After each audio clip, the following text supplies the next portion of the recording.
नमस्कार। बोधि टेक्निकल में आपका स्वागत है। मैं रंजन सर बोधि टेक्निकल में आपका स्वागत करता हूं। अगर आप आईटीआई कर रहे हैं, कर चुके हैं, तो ये वीडियो आपके लिए लाभकारी होने वाली है।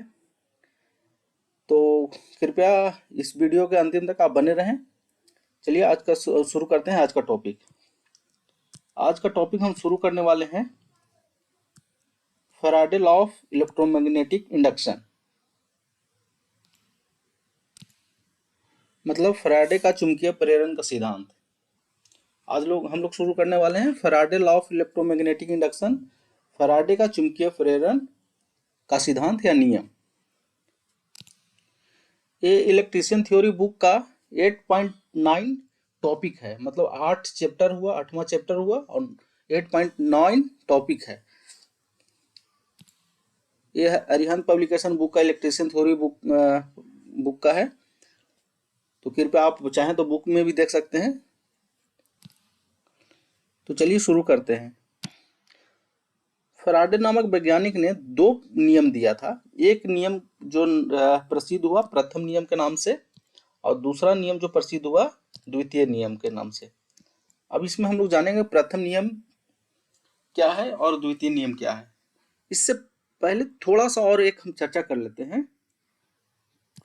चर्चा ये कर लेते हैं कि मान लीजिए कोई एक प्रेरण क्या होता है, प्रेरण के बारे में हम लोग चर्चा कर लेते हैं। जैसे इसमें है ना प्रेरण का नियम। तो प्रेरण क्या होता है, देखिए ये आपका है प्रेरण, प्रेरण के नियम। तो प्रेरण क्या होता है इसके बारे में थोड़ा सा चर्चा कर लेते हैं। तो मान लीजिए कोई कॉइल है, ठीक है। जब हम लोग जब इसको डीसी सप्लाई दिया जाता है तो क्या करता है, ये एक मैग्नेट की तरह कार्य करने लगता है। एक बन जाता है एन और एक बन जाता है एस। इससे फ्लक्स निकलने लगता है, ठीक है। और मान लीजिए इससे फ्लक्स निकल रहा है, और मान लीजिए इस कोई एक जो है यहाँ पे कोई धातु या कोई मेटल या कोई कंडक्टर या कोई चालक रखा हुआ है इसके फील्ड में, ठीक है। ये क्या हुआ, एक मैग्नेट बन गया। एज ए क्या हुआ, कॉइल जो है जब हम इसको डीसी सप्लाई दिए तो एज ए मैग्नेट काम करने लगा, मैग्नेट के रूप में काम करने लगा। और मान लीजिए कोई एक मेटल है जिसको हम क्या कर रहे हैं, इसको यहाँ पर रखे हैं और इसको थोड़ा सा इधर मूव कर रहे हैं और थोड़ा सा इधर मूव कर रहे हैं। तो क्या होगा कि इसमें जो है एक ईएमएफ उत्पन्न हो जाएगा, एक ईएमएफ उत्पन्न हो जाएगा, ठीक है। मतलब कोई भी मैग्नेटिक फ्लक्स में अगर उसका मान बदल रहा है, समय के साथ बदल रहा है, तो क्या होता है, जो रखा हुआ कॉइल है या कंडक्टर है उसमें एक ईएमएफ उत्पन्न होता है। जो ईएमएफ उत्पन्न होता है उस हम लोग उसको प्रेरण कहा जाता है, उसको प्रेरण कहा जाता है। जैसे ये मैग्नेट के रूप में कार्य करने लगा और हम इसको मान लीजिए कॉइल है रखा हुआ, इस कॉइल को क्या कर रहे हैं हम, इसको थोड़ा सा इधर कभी ला रहे हैं और कभी इधर ले जा रहे हैं, कभी इधर ले जा रहे हैं, कभी इधर ले जा रहे हैं। मतलब इसको नजदीक ला रहे हैं, दूर ले जा रहे हैं, नजदीक ला रहे हैं, दूर ले जा रहे हैं। तो इसमें क्या होगा, एक ईएमएफ उत्पन्न हो जाएगा, ईएमएफ उत्पन्न हो जाएगा, जिसके कारण इसमें करंट फ्लो होने लगेगा। इसका जो सर्किट है इसमें करंट फ्लो होने लगेगा, ठीक है। तो ये जो कहा जाता है प्रेरण कहा जाता है। इसलिए फैराडे का प्रेरण का सिद्धांत है, मतलब फैराडे नामक वैज्ञानिक ने प्रेरण का सिद्धांत दिया, प्रेरण का सिद्धांत दिया गया। वो एक प्रेरण का सिद्धांत है वन, और दूसरा को द्वितीय नियम। अब वन के नियम अनुसार क्या हम लोग जानेंगे कि वन के नियम जो है वो क्या कहता है और दूसरा नियम जो है वो क्या कहता है। तो चलिए समझते हैं वन का नियम। मान लीजिए ये मैग्नेट है, एक मैग्नेट है, ठीक है। ये मैग्नेट है, ठीक है। इसका एन पोल है और इसका एस पोल है। इस इसके पास ये क्या रखा हुआ है, एक कॉइल रखा हुआ है, इलेक्ट्रिकल जो है कॉइल, जिसको सोलेनोइड भी बोला जाता है, इलेक्ट्रिकल कॉइल रखा हुआ है।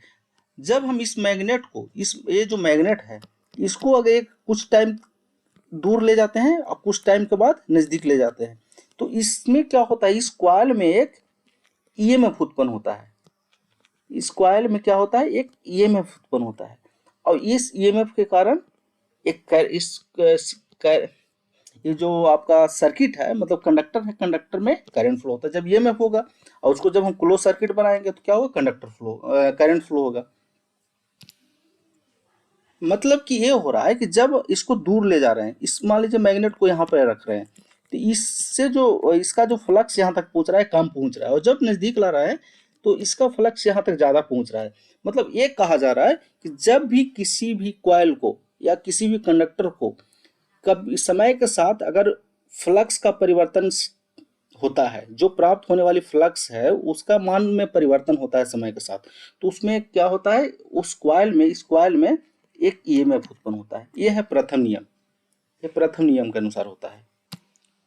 मतलब कि अगर मान लीजिए ये कॉइल है, ठीक है, और एक मैग्नेट है, अगर इसको एक बार नजदीक ले जाते हैं, एक बार दूर ले जाते हैं, तो इसको जो मिलने वाले फ्लक्स है उसके मान में परिवर्तन होगा। जब मान में परिवर्तन होगा तो इसमें क्या होगा, ईएमएफ उत्पन्न होगा, ईएमएफ उत्पन्न होगा।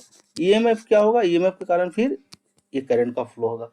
मतलब किसी भी कॉइल को जब चेंजिंग फ्लक्स मिलता है तो उसमें ईएमएफ इंड्यूस्ड होता है। यह है पहला नियम के अनुसार।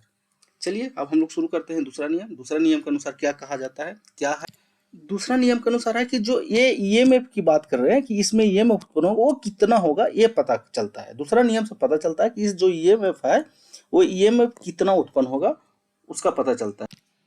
जैसे मान लीजिए कि जब यहाँ पे मैग्नेट है तो इसको जो फ्लक्स मिल रहा है 5 वेबर मिल रहा है, WB मिल रहा है, ठीक है। और मान लीजिए इस मैग्नेट को हम यहाँ पे ले आए तो यहाँ पे आएगा तो जाहिर सी बात कम हो जाएगा। मान लीजिए 2 वेबर मिल रहा है, 2 वेबर मिल रहा है, तो आप मतलब कि फ्लक्स का मान में कितना का परिवर्तन हो रहा है, 3 वेबर का, ठीक है। मतलब ये हुआ कि ये जो ईएमएफ उत्पन्न हो रहा है, जो ये क्या है, ये है जो इस कॉइल में जो ईएमएफ उत्पन्न हो रहा है उसका मान है, ठीक है। और ये क्या है, d∅, और ये है dt। ये है कि जितना फ्लक्स में परिवर्तन होगा, d∅ मतलब वो जितना फ्लक्स के मान में परिवर्तन होगा उस वो डायरेक्टली प्रोपोर्शनल होगा किसका, ई का। मतलब जितना ज्यादा फ्लक्स में परिवर्तन होगा उतना ज्यादा ई का मान होगा, वोल्टेज का मान होगा, इंड्यूस ईएमएफ का मान होगा। और ये dt है कि जितना जल्दी जल्दी परिवर्तन होगा, इसको मान लीजिए 1 सेकंड में 50 बार ला रहे हैं और 1 सेकंड में 10 बार ला रहे हैं, तो जब 50 बार 1 सेकंड में लाएंगे तो 10 की तुलना में ज्यादा होगा। मतलब समय का मान अगर चेंजिंग ऑफ फ्लक्स जो हो रहा है उसका मान अगर जितना कम टाइम में चेंज हो रहा है उसका क्या होगा, उतना ही ज्यादा होगा। अगर मान लीजिए समय है 50 सेकेंड, जैसे कि मान लीजिए इसको 1 सेकेंड में 10 बार हम वो कर रहे हैं, इसको मूवमेंट कर रहे हैं, इसका मूवमेंट हम करा रहे हैं, ठीक है। और 1 सेकेंड में हम 50 बार करा रहे हैं, तो जाहिर सी बात जब 50 बार कराएंगे तो इसमें जो ईएमएफ का मान होगा वो बढ़ेगा, क्योंकि 1 सेकेंड में क्या कर रहे हैं, 50 बार कर रहे हैं, जल्दी जल्दी कर रहे हैं। तो जितना जल्दी हम जितना कम टाइम लेंगे उतना ज्यादा ईएमएफ इंड्यूस्ड होगा, ठीक है। जितना कम टाइम लेंगे उतना ज्यादा ईएमएफ इंड्यूस्ड होगा, और जितना ज्यादा टाइम लेंगे उतना कम ईएमएफ इंड्यूस्ड होगा। तो मतलब ये हुआ कि जितना ज्यादा फ्लक्स में परिवर्तन होगा उतना ज्यादा ईएमएफ होगा, और जितना समय में मान कम लेंगे, जितना चेंजिंग करने में परिवर्तन का दर कम होगा उतना ज्यादा ईएमएफ उत्पन्न होगा। और ये जो है ये है नंबर ऑफ टर्न, जितना टर्न का संख्या ज्यादा होगा, मान लीजिए यहाँ 100 टर्न है और हम बढ़ाकर 500 कर दिए तो ईएमएफ का मान क्या होगा, बढ़ जाएगा, ठीक है। तो एन और d∅ डायरेक्टली प्रोपोर्शनल है और समय जो है इनवर्सली प्रोपोर्शनल है। तो ये हो गया दूसरा नियम से। तो पहला नियम से क्या हुआ कि जब किसी भी कॉइल को चेंजिंग फ्लक्स मिलता है, मतलब फ्लक्स के मान में परिवर्तन किया जाता है तो उसमें ईएमएफ उत्पन्न होता है। और दूसरा जो नियम है ई बराबर जो होता है एन बाई dt होता है। ये एन कहाँ से आया, मैं इसकी बात करूंगा लेंज लॉ में, लेंज लॉ से पता चलता है।